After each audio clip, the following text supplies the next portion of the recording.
Salut tout le monde et bienvenue sur Vivre de foi, la chaîne YouTube qui t'aide à approfondir ta relation avec Dieu. Pour ceux qui ne me connaissent pas, bienvenue par ici. Je m'appelle Océane, j'ai 33 ans, je suis étudiante en théologie et en formation pastorale. Cette chaîne, c'est ma passion, enseigner la Bible livre par livre dans ma langue maternelle. J'espère avec mon travail t'aider à approfondir ta relation personnelle avec Jésus-Christ. Aujourd'hui, on continue avec l'évangile de Matthieu. On en est au chapitre 8, des versets 18 à 22. Je lis d'abord le passage et après on en parle. Lorsque Jésus se vit entouré d'une foule nombreuse, il donna ordre à ses disciples de passer de l'autre côté du lac. Un spécialiste de la loi s'approcha et lui dit : « Maître, je te suivrai partout où tu iras. » Jésus lui répondit : « Les renards ont des tanières et les oiseaux du ciel des nids, mais le Fils de l'homme n'a pas d'endroit où reposer sa tête. » « Seigneur, lui dit un autre, qui était de ses disciples, permets-moi d'aller d'abord enterrer mon Père. » Mais Jésus lui répondit : « Suis-moi et laisse à ceux qui sont morts le soin d'enterrer leurs morts. »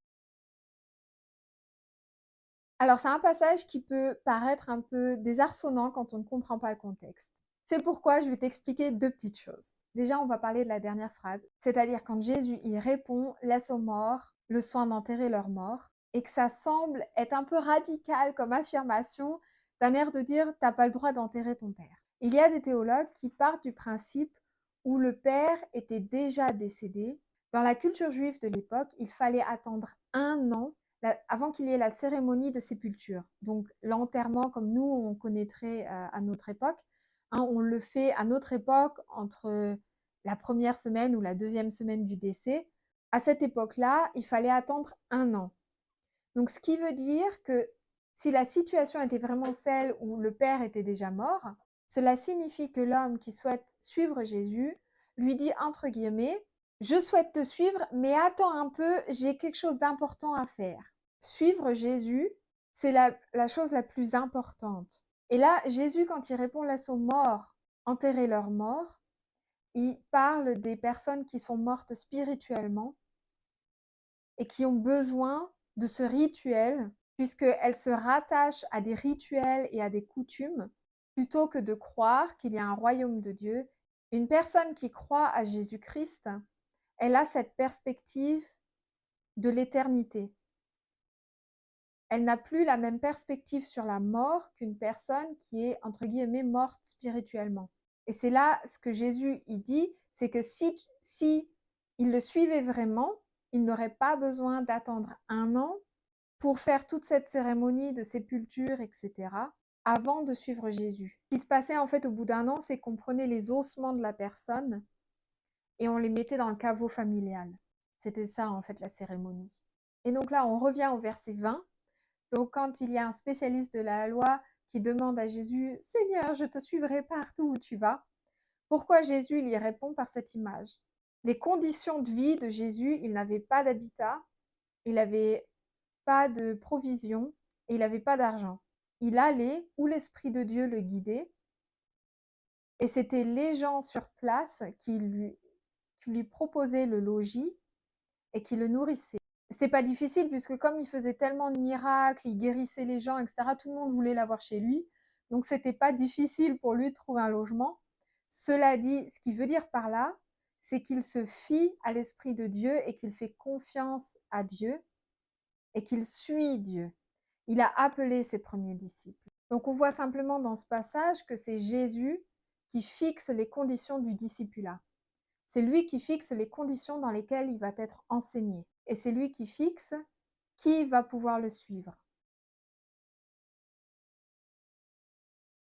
Quand je lis ce texte, je me suis à la base posé beaucoup de questions, puisque avant je ne comprenais pas ce que ça voulait dire quand Jésus disait « laisse les morts enterrer leurs morts » ou qu'il était si radical qu'il refusait en fait que quelqu'un le suive et reste pour enterrer son père. Je ne comprenais pas vraiment ce passage.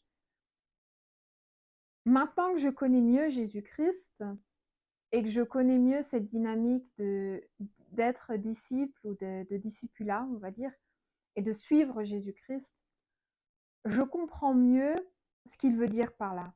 Et je dirais que déjà à l'époque, et c'est encore vrai maintenant, il y avait beaucoup de personnes qui suivaient un enseignement tant que ça allait en leur faveur, tant que c'était agréable et tant que ça ne représentait pas trop d'inconvénients.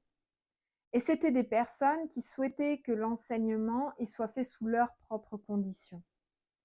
Et ce que Jésus il enseigne là, c'est que de suivre Jésus-Christ, sa condition, c'est que ce soit lui le roi, lui le chef, et c'est lui qui donne les consignes, c'est lui qui donne la forme de l'enseignement, et c'est lui qui t'apprend comment est le royaume de Dieu. C'est lui qui fixe les règles. Et c'est quelque chose qu'en tant qu'humain, on a du mal d'accepter souvent. Sauf que Dieu, il est très clair dans la Bible, il n'aime pas les fiers. Il n'aime pas ceux qui pensent d'eux-mêmes qu'ils sont eux-mêmes Dieu.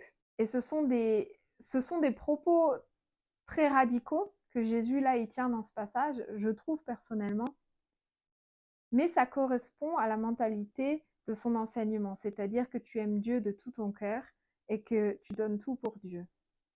Et ça nous invite à nous-mêmes nous placer au second rang. Et ce n'est pas quelque chose qui était populaire à l'époque, et c'est toujours pas populaire à notre époque.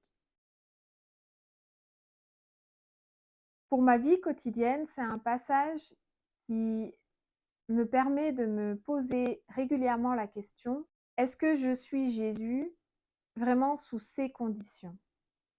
Parce que parfois, il y a des choses que je souhaite, ou parfois je souhaite aller sur tel chemin ou tel chemin, mais sous mes propres conditions, sous mes propres envies, sous mes propres choix. Ça me pose la question de: est-ce que je suis toujours prête à accepter le fait que les règles soient fixées par Dieu? Et qu'il y a parfois des règles qui ne me plaisent pas.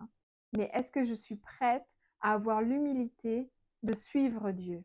Et en même temps, c'est un passage qui me rappelle pour mon quotidien la dimension éternelle que Jésus il nous donne. Puisque si tu connais Jésus-Christ, donc tu es considéré spirituellement comme vivant.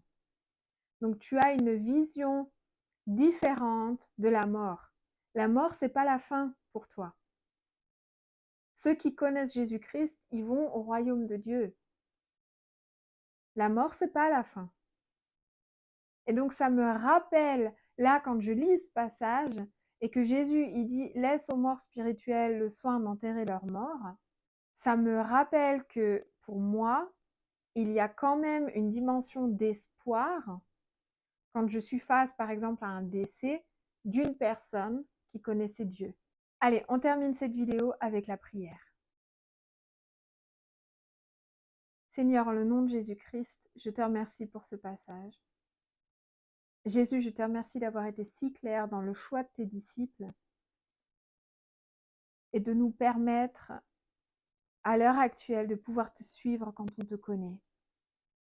Jésus-Christ, je prie pour les personnes qui regardent cette vidéo, ainsi que pour moi, qu'on ait l'humilité de choisir ton chemin, qu'on ait l'humilité de comprendre que tes règles sont bonnes pour nous, de comprendre que tes souhaits pour nous sont remplis d'amour, de liberté et de foi. Je prie pour que tu changes nos cœurs et pour qu'on voit vraiment la bonté qui vient de ta volonté. Je prie pour que tu fasses de nous des personnes qui te suivent, qui apprennent à t'aimer, à aimer ta volonté et qui font ta volonté. Amen. Les amis, on se retrouve demain avec une vidéo prière. Pour ceux qui n'ont pas encore abonné ma chaîne, n'hésite pas à appuyer sur la cloche pour être prévenu des nouvelles vidéos. Ça aide mon travail et ça ne te coûte rien. Allez, on se voit demain. Salut!